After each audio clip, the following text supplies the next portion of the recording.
عن ابی ہریرہ رضی اللہ تعالی عنہ عن النبی صلی اللہ علیہ وسلم قال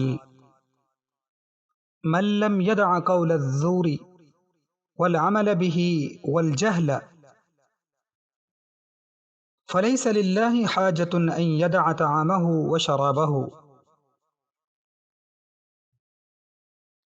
حضرت ابو ہریرہ رضی اللہ تعالی عنہ سے مروی ہے،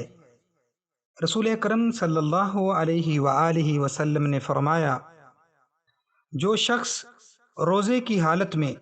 جھوٹ بات کرنا اور فریب کرنا